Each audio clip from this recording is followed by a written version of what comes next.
chers frères et sœurs, merci à Jésus-Christ. Alors aujourd'hui, nous nous acheminons vers la fin de notre temps de carême.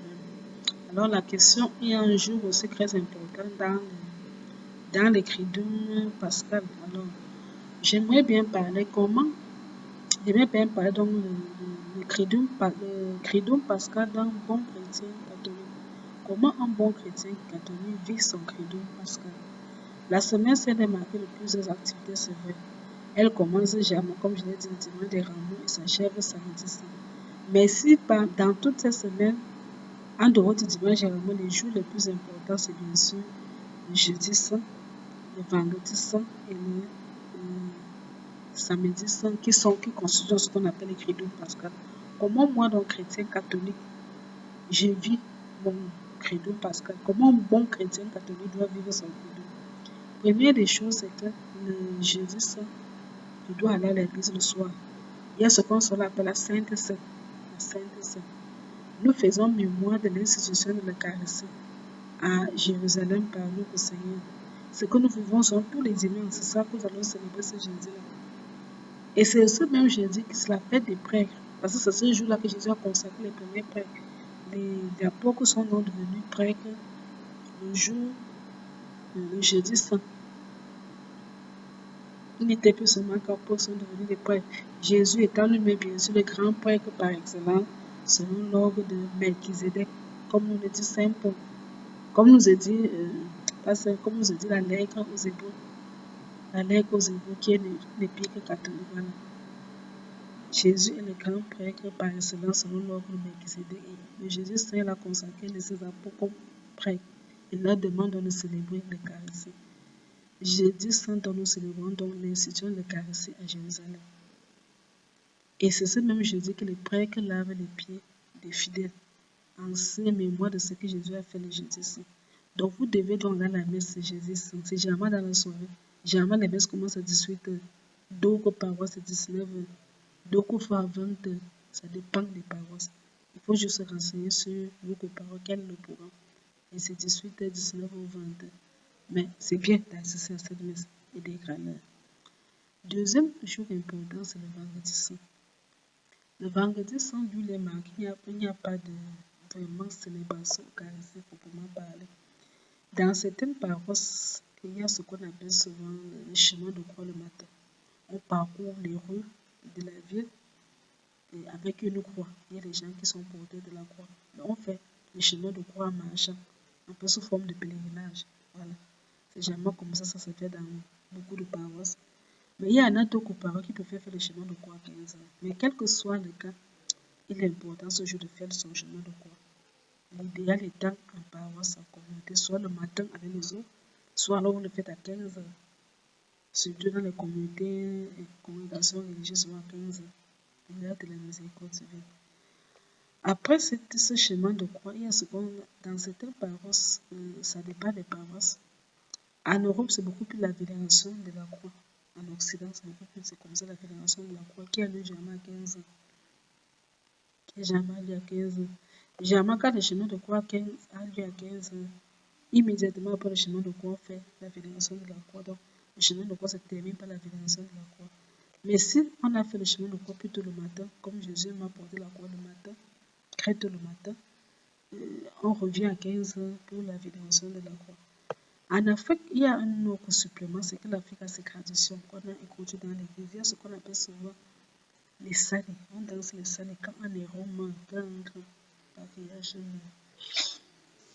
on appelle donc ça les salés. On danse avec les tam-tams, les balafons, les palmes, bref. Vous avez assisté un peu à les salés, vous connaissez un peu, c'est la tradition africaine. Généralement, en Afrique, quand un grand pariage, on danse lors de sa mort. C'est la même chose qu'on fait pour Jésus, parce qu'on estime que Jésus est un grand. On danse dans les scènes. Il y a aussi ce qu'on appelle souvent dans certaines traditions africaines, ce qu'on appelle chez les bêtis, par exemple chez les Eka, chez les Boulou, chez les Ewundo.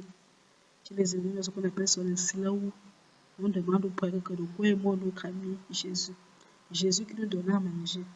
Jésus qui nous multipliait les pains et les poissons. Jésus qui nous a guéris. Jésus qui délivrait les possédés. Jésus qui nous enseignait. Jésus qui rendait visite aux pauvres, les exclus. Jésus qui guérissait les lépreux là. Il vient donc demander à Jésus que de quoi est mort donc Camille, pourquoi l'on peut tuer. Et à la fin donc de ce, c'est là où le prêtre donc à l'église, nous sommes dans l'église, il y a donc une petite célébration au cours de laquelle on revient sur le récit de la passion. Et là, le prêtre explique donc à la communauté chrétienne les causes de la mort de Jésus se basant sur les Saintes Écritures. Il y a bien sûr, on reçoit la communion, il y a la communion qu'on donne, il y a une petite célébration. Mais généralement, vous allez remarquer que le vendredi, même si tout est l'église est vide, il n'y a rien pas de célébration. Un bon chrétien catholique assiste donc tous ces événements-là au chemin de croix, à la vénération de la croix. À les scènes ici dans ta paroisse, on a organisé c'est un moment important pour que vendredi saint est férié. Tu n'as pas de raison pour ce que tu pas au travail. Vendredi saint est férié. Vendredi saint est férié. Même les patrons les plus rebelles, au moins c'est vendredi saint libère l'argent. Alors passe ce temps à l'église. Participe aux activités de l'église. Participe aux activités de l'église. Le chemin de croix, c'est important de le faire. La vénération de la croix, c'est important. Si tu crois que Jésus est ton Seigneur, qu'il est mort sur la croix pour toi, rends-lui hommage au moins ce jour. Donne-lui du temps. Passe du temps à ce Jésus-là. Et quand vous finissez toutes les célébrations qui sont prévues, vous rentrez directement chez vous. Le vendredi saint, on jeûne. Le jeûne du vendredi saint est obligatoire. Ou du moins du matin jusqu'au soir, jusqu'à 18h. Le jeûne est obligatoire. C'est comme le mercredi saint. Le jeûne du vendredi saint est obligatoire. Et le vendredi saint, on ne mange pas de viande. Parce que Jésus est mort au vendredi saint. On ne mange pas de viande. Le vendredi saint, on ne mange pas de viande. Le vendredi saint, abstinence des rapports sexuels. Le vendredi saint, abstinence des rapports sexuels. Le vendredi saint, on ne bavarde pas. On ne part pas s'asseoir au bar. Comme on a dit que c'est après 18h là, non. Tu rentres directement chez toi. Tu vis une vie méditative. Tu essaies de méditer sur la passion du Christ. Et puis, le vendredi saint commence la neuvaine de la miséricorde divine. Si tu as fait le chemin de croix le matin, à 15h, fais ta neuvaine. Commence la neuvaine de la miséricorde divine et s'achèvera le samedi de l'octave de Pâques. Parce que le deuxième dimanche de Pâques, c'est la fête de la miséricorde divine. C'est le Seigneur qui l'a dit à Sainte Faustin, l'apôtre de la miséricorde divine. Donc, le vendredi saint démarre la neuvaine de la miséricorde divine. Très important en fait. Voilà comment un chrétien vit son vendredi saint. Et puis, le samedi saint, la journée est libre, il n'y a pas de messe le matin. Toutes les images, le tabernacle est vide, puisque les prêtres enlèvent la communion. Le tabernacle est vide. Le jeudi saint, après l'adoration, j'avais oublié ce jeudi saint, l'adoration de Saint-Sacrement, qui va jusqu'au matin, parce que Jésus vient encore. Après le matin, on enlève les hosties au tabernacle, c'est vide. Donc il n'y a plus le genou flexion que tu as envie de faire l'église, Jésus n'est plus là. Samedi matin, il n'y a pas de messe parce que Jésus est mort, il n'y a pas de messe. Puisque la messe est célébrée par Jésus, c'est lui-même qui est le célébrant, c'est aussi lui-même qui est le sacrifice. Même sacrificateur, même autel, même c'est toujours. Donc, comme Jésus n'est plus, il n'y a pas de messe. La messe est plutôt le soir, ce qu'on appelle sur la veillée pascale. La veillée pascale commence généralement à 19h. Quand tu parles à la messe, tu amènes une bougie. On va allumer le feu parce que tu allumes la bougie. Vous entrez à l'église est éteinte. Vous entrez avec une bougie allumée. C'est jamais ce jour qu'on fait aussi le premier communion, le baptême et comme ça. Et puis on commence la lecture depuis le livre de la Genèse pour raconter l'histoire du salut de l'homme. Mais c'est important d'assister à la veillée parce qu'à partir donc de samedi, tu peux dire ton carême est fini. Quand tu auras respecté tous les exigences du carême, tu pourras jubiler donc à partir de samedi en disant oh yeah, puisque ce samedi, on chantera le Gloria et on pourra donc dire le Christ est ressuscité. Nous rendons grâce à Dieu.